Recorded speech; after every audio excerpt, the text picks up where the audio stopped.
Welcome to another episode of Crew Equip, where we are working with hot topics. I'm trying to go slowly because I have messed up every week so far when it comes to the beginning or the end. So I'm going to have to go slow. So y'all have been patient. Y'all been rocking with me. Hopefully I get it right this time. Is anybody praying? I hope you're praying. You praying for me? Anyway, we are doing hot topics this week. And I have got my guy back, Matthew, and he's going to ask me two more hard-hitting questions, and hopefully I will have the speed and accuracy to answer them correctly and succinctly, and if I don't, he'll tell me. All right, so let's get it. Let's get it. So the first question is going to be, why did God sacrifice Jesus, and why couldn't he just forgive us without sacrificing Jesus? Okay. Now, I got a question for you. Okay. My mic's on. If you wanted to buy a Lamborghini, right? Nice car. How much would you expect to pay for it? 250, 300 grand. Okay. Good. Nice car though, right? Very nice car. So, really, the question is, and I'm glad you asked that, is not about the price that was paid, but what he was buying. Okay?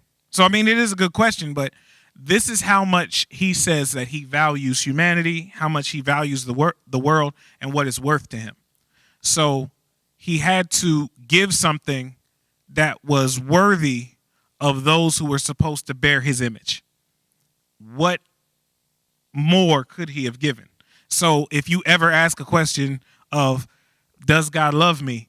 There's nothing more he could have given or done. He answered every question as far as that. Now, of course, he could have easily, because he created us, he could have just said, never mind. But he's a God, like he is a righteous God. And so there had to be a penalty for what we did. And there had to be a payment made by humanity for what we did, and for what we're doing. And so he said, hey, there's a cost, but they can't pay it. So I'm going to pay it. I'm going to come down and I'm going to pay it. And so that's basically the crux of my answer. So why did God choose to pay it?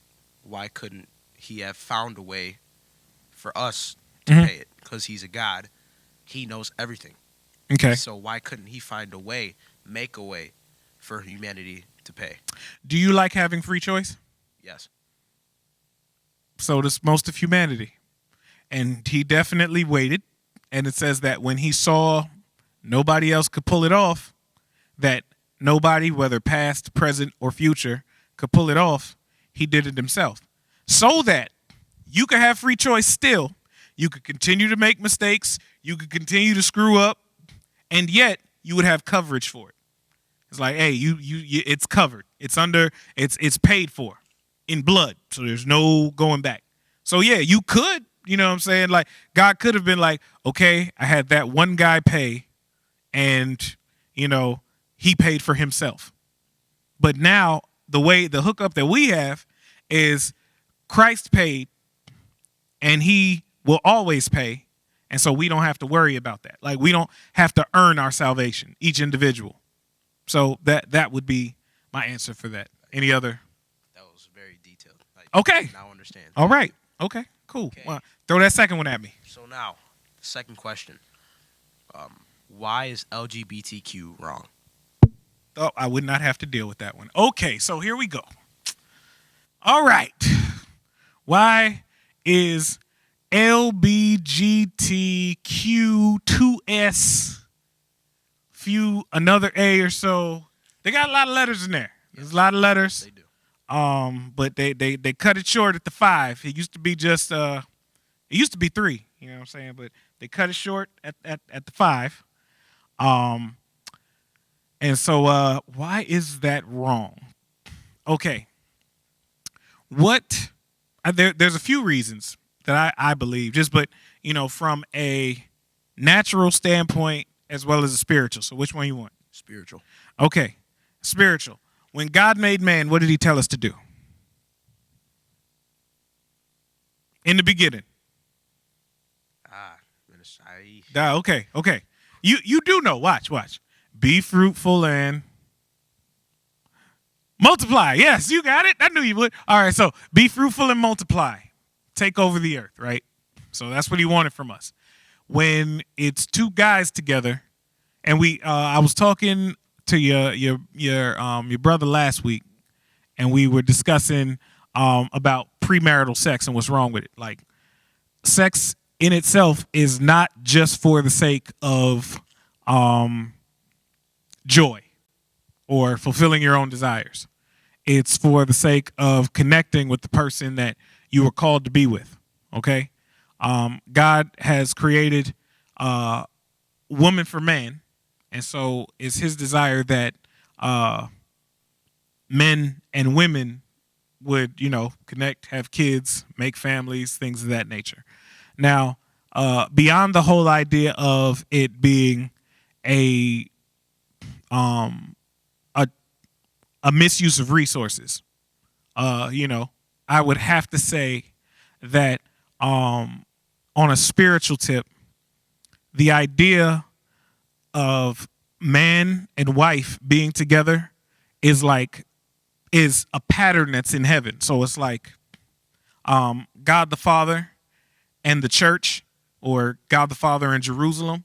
The Jerusalem and the church is supposed to be like man and wife, the connection.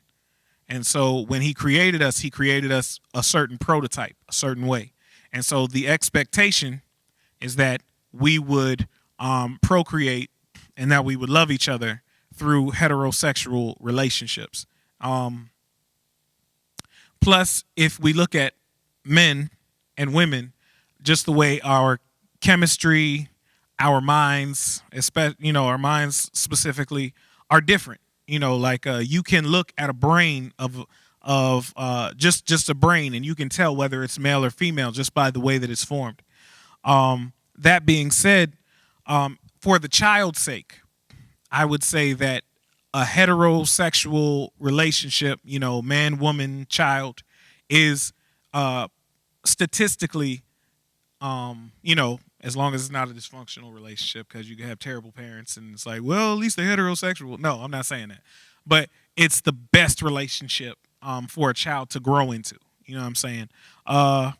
But there's a lot I could say on it, because you threw all the letters at me. And, it's like, why is the B wrong? Okay, what about the L? Let me drop a T. Like, I want to also say that there has been a misuse, or there has been some sort of an attack on people who are struggling with either their sexuality, their gender specifically, and it is not the job of the church to bash them, to treat them terribly or whatever. And so any type of misuse or mistreatment specifically of people who are made in the image of God is against the will of God. So I don't have to agree with you. Like, I have friends who are of all backgrounds, and there are those who are struggling or are totally okay with those types of relationships, and we can converse and talk. I don't have to agree with you, but I do have to acknowledge that you're made in the image of God. And so just because we disagree doesn't mean that I have a right to treat you badly or treat you poorly or, I don't know, throw stones at you, whatever Christians are doing this year. But yeah, so what else you got? What other questions or thoughts on that? Being with that, is it a sin to be homophobic as a Christian? Okay, I hate the term homophobic, but let me run with it, because they be like, oh yeah, you're scared of gay people. I don't go, they give me the heebie-jeebies. Like, no, I'm not scared. But anyway, I think what you mean is it a sin to, like, well, I'm gonna ask you, what do you mean by homophobic? Because there's a plethora of meanings. So what do you mean? Not support that and not hate, but disagree. Like, as if a gay person were to say, like, why don't you support this? And you say, well, I'm not with that. That's not how I roll. That's homophobic? And oh man, I'm homophobic. All right, no. No, I don't believe that's homophobic. I don't support country music. Don't. You know what I'm saying? If somebody was like, hey, you want to go to that? No, I don't. Now, I get that this is a bigger scale. I'm not trying to, downplay somebody's issue or whatever, but I can't, but like, I don't support, you know, homosexual unions or whatever like that. Like, I just don't. But I do support their right to, to do what they want to do, to have free will as Americans. And, but they know where I stand as far as what I think the will of God is for their life. I don't think that's the will of God for their life. What I do have a problem with is them teaching my children and socializing other people in how to speak and what to say and things of that nature. Like, it's to a place now where we can't have conversations. Now, my understanding of homophobic is I am violently opposed to gay people or, people of any of the letters. And I'm like, ugh, you're nasty. I hate you. You shouldn't be happy ever. No, I'm not for that. That, to me, that is sinful because these people are still made in the image of God. They're still human. They're still I've seen wonderful people who struggle with that or who submit to that understanding. And no, you should not treat them terribly just because they make a decision that the Bible disagrees with. And now that we're on the topic, I mean, there are a lot of rules when it comes to marriage, sexuality, and gender in the Bible. And I think we should broaden things a little bit and not just talk about, we should talk about, hey, adultery is wrong too. If you got you a wife, leave all the other wives alone. I think that's fair. You know what I'm saying? That's one of them commandments, the covet one, right? You know what I'm saying? Yeah, that covet boy. I ain't got it memorized yet. God's working with me. But that's wrong. The pornographic industry, you know what I'm saying? Oh, but at least they're heterosexual. It doesn't matter. You know what I'm saying? Because a lot of it is degrading the idea of women. Even though women are making a lot of money and they have this whole feminist movement that's saying, oh yeah, it's taking the power back. No, it's making it easier for men to look at women as objects. And so I don't agree with that.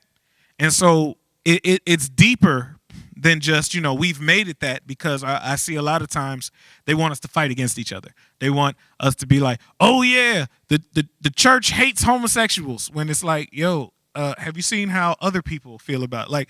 I didn't hear some of the homosexual slurs in church. I heard them on the street. You know what I'm saying? Some very violent ones. Yes. I've seen terrible things said and done to people who were accused of being that. And I mean, it could have been for something small, like, look at you, the way your pants look, you're gay. You know what I'm saying? It was just dumb stuff. But I think that people should be treated rightly, and the church oftentimes is accepting, but we're not as accepting as they want us to be. They're like, oh, well, you need to change the bathrooms. Oh, well, you need to stop saying amen. I've seen crazy stuff said. And if that's the case, are they Christophobic or churchophobic? You know what I'm saying? Because if I could be homophobic just by going, hey, I don't agree, then when I invite them to church, and they say, no, thanks, you can do that, but I'm not for that. Churchophobe. Can I do that? Yeah. I guess I could. But, I don't think they would be like, oh, excuse me, I guess I'll be there. I don't think it's going to work. No. And in the same way, if somebody, calls me a homophobe, I'm not normally inclined to go, oh, well, let me learn more of your teachings and understand you because, well, I know I don't hate gay people, and I've been around a lot of gay people, and we've had great conversations. Whatever letter they're on, and we have all kinds of conversations. And atheists or whatever, we've had all kinds of conversations. You don't have to agree with me in order for me to treat you like you deserve to be treated well. You know what I'm saying? Yeah. And I think that's a problem in church as well as the world, and more so in the world now than ever. So I hope I answered your questions well. You did. Very well. we'll see in the comments. That one's normally the one that goes the most viral. Oh yeah. And I'll be canceled before I ever got. We'll be viral. What's the opposite of canceled? I don't know. Anyway, I'll be that. I'll be canceled. That's normally the one that'll get you canceled. But thank you. That was definitely a hot topic. So thank you guys for enduring this with us. This will be our last one. If you have any hot topics of your own, or you're like, hey, Noble is completely dumb and he don't know what he's talking about, then by all means, you can meet us on Tuesday at 7 Central Standard Time. Ha! Got it right. That's a first. Yeah, at 7 Central Standard Time. And that would be 8 p.m. Eastern Standard Time. Yeah. And by all means, come through and we can talk about it some more. And if you have your questions, your comments, your thoughts, we would love to hear them. You guys have a fantastic morning, evening, or night. And thanks for rocking with us at Crew Equip.